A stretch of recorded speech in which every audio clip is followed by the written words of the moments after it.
I think it does make a difference to people's perception of you, having been brought up in Dudley and then moving to perhaps a broader business base.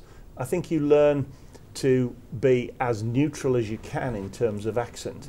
You don't actually work at it, but that just happens to you.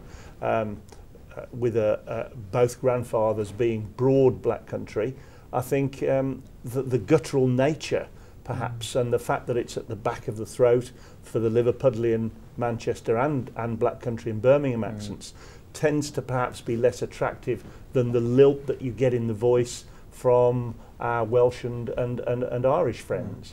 So I think at the end of the day, most people judge you more on what you say than how you say it, but you have to be able to get your point over in as impressive a way as possible. Yeah, I mean, do you think that sometimes that there can be a prejudice, albeit an unfair one, against somebody simply because of the way they speak? I think for a broad national view of areas, if you have a very broad accent that people find difficult to follow, I think that in itself can be a problem. But also, I think often people reflect on the fact that you haven't moved in any way forward, perhaps from your formative years, which often isn't actually the case, but people's perception of you is that you haven't moved on.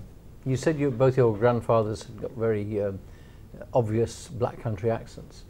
Presumably as a small child you understood them quite comfortably, but there is no discernible Dudley voice in you now? There isn't now perhaps here in Walsall, but for anybody listening to me in London, they would immediately detect that I was from the black country.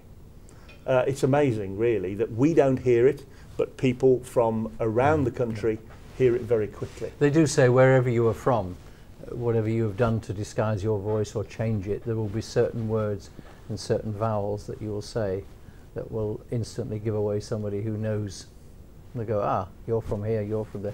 Why do you suppose that people thought that Yorkshire accents were nice? I mean, they do get parodied, don't they? They all think that people sound like Geoffrey Boycott and how Harold Wilson used to sound and others. But I think it's a homely country type accent. It's the longer vowels, it's the fact that it's a slower pace perhaps of the way in which people speak. And that I think people feel more comfortable with. But really I think as we become a more homogenous society, all of that gradually fades into the background and it's much more about content than perception. And presumably you've never tried to hide your roots or your upbringing or anything, have you?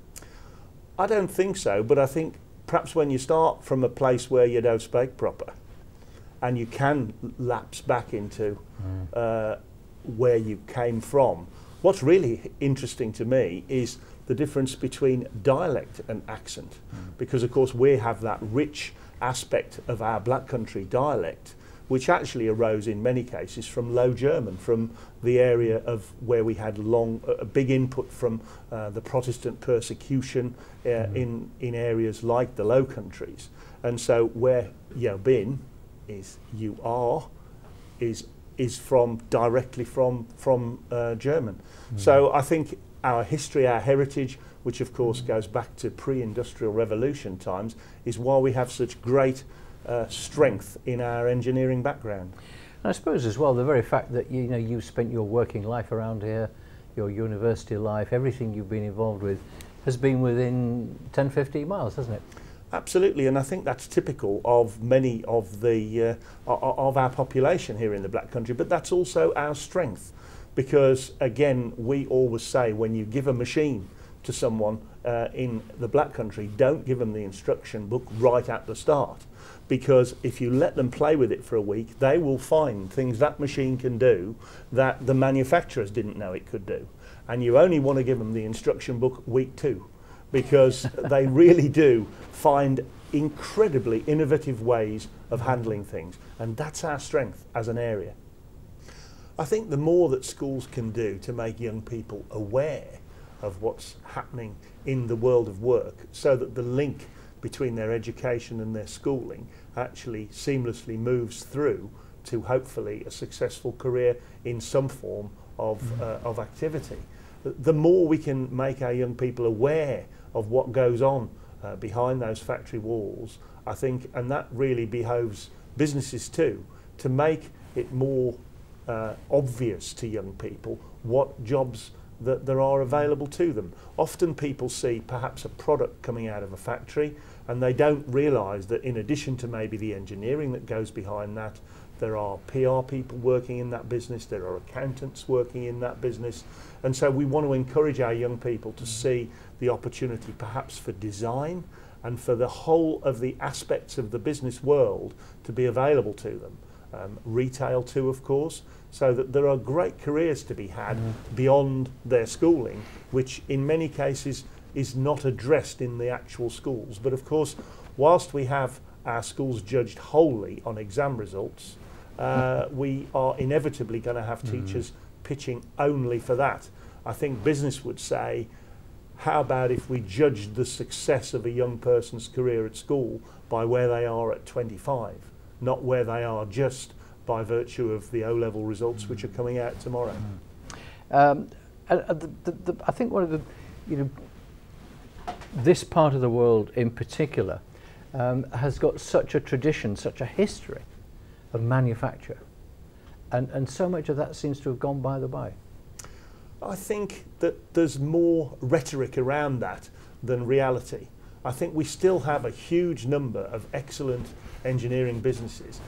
Being able to attract the engine manufacturer of JLR to the I-52 site in North Wolverhampton, if the skills for building engines were not available, I don't believe a business as competent as JLR would have put their new plant in North Wolverhampton. So I think the opportunity for us to attract businesses that have come into the area, like JLR, like Moog, like a number of other aerospace, automotive and advanced engineering technologies, those are coming here because our people are adaptable and they can be trained, and those jobs are coming through. So what attracted you to getting into business then in the first place? Well, I started out, I'm sorry sort of to admit it really, as an accountant. So I was a bean counter to start with, and then I was lucky enough to come across on my audit rounds a business that I really found fascinating. I found a group of people that I felt I wanted to work with, and I was lucky enough to be able to get a job with them and then work my way up through the business. And then 10 years ago I had the opportunity to buy the business from the family as they had no succession plan. And so really that was just taking opportunities as they came along. But that's what it's about, isn't it? It's not talking all the time. It's taking the opportunity. It's seeing something as you did and thinking, this could be for me. Absolutely. And I think what is the strength of the Black Country area and the West Midlands as a whole is the fact that we do respect people, that we do look at the opportunities that people present. We work well in teams, and we also have that innovation and the opportunity really to be able to look at things in a slightly different way. We have great initiative, and it's that initiative that drives business. You were regional ambassador for the West Midlands for Business. That's a job you were given, appointed to by Prince Charles. How does he come over because you've obviously talked to him? I think when you meet him, you understand the passion that he feels for the many areas of society that are perhaps underprivileged and don't get a fair shout. And he really does genuinely believe that, absolutely, he should be putting his efforts and his time into things like the links between businesses and schools, into the underprivileged young people through the Prince's Trust. And he is not doing that because someone's told him to. He's doing that because he genuinely believes that those people need his support and help. David Cameron actually announced in Parliament just before the election that the growth in GDP in the Black Country area was actually the best of all the 39 LEPs in the country. So our growth of GDP per head was actually greater in percentage terms than anywhere else in the country. And that's because the growth of our existing businesses, the inward investment, and that opportunity for our people to shine in terms of productivity is actually beginning to come through. So the investments in enterprise zones and the way in which we're being able to focus really on advanced technology and getting people into jobs which can actually give a full career, with a good skill base. All of that is being recognised, and that investment should lead to a better prospect for the future. Something that crosses my mind now is a lot of this with this part of the world, and we've talked about accents and the perception. Is it about belief? Genuinely, I think it is. I think we have a fantastic area here. We have great history, but never mind the history, let's look forward. We have great opportunity. The innovation, the number of patents registered here, the technology that we embrace, and the innovation of our people really does drive the opportunities for us going forward. And that doesn't exist in other parts of the country. So if we can believe more strongly perhaps in our ability and look at our strengths, then I think the opportunity for the area is great, and that is beginning to be recognised more in Westminster, that the West Midlands is the engine of growth for the country as a whole. And if we can get behind that and take the appropriate actions to make sure that's recognised, then for the area that can only be a good thing. Because there's no getting away from it, despite what is said, government is still so London-centric, isn't it? It is London-centric, but I think if you can accept that you have to get the message over to them. When we first applied for enterprise zones 4 years ago to government, we had to go down and really explain how important supply chain was. So it's not just about the factories that you put on the new enterprise zone, it's about all the feed factories that can actually create the opportunity for that. And again, with our motorway network, having those enterprise zones adjacent to motorways so that goods can flow freely is again something that if you can explain that, you can put it all down on paper and explain the concept, then going forward, that's a great opportunity for us. And talking of opportunities, when I look at all the things you've done, you've been High Sheriff in the West Midlands, you are Deputy Lord Lieutenant, you've got a CBE, you've been Chairman of the Governors at Sandwell Academy, Bromsgrove School, the ACE Academy, you've been involved with the running of Aston University in Wolverhampton. Where do you find the time to do all these things? Well, I think you end up following things that interest you. And my main activity obviously is running the business. I thoroughly enjoy that. But as you're asked to do things, I think you take those opportunities as they come. And if you can add value, I think, to society as a whole, then there has to be some payback. Because where you've had a successful life yourself, then there should be opportunities to be able to help others as others have helped you.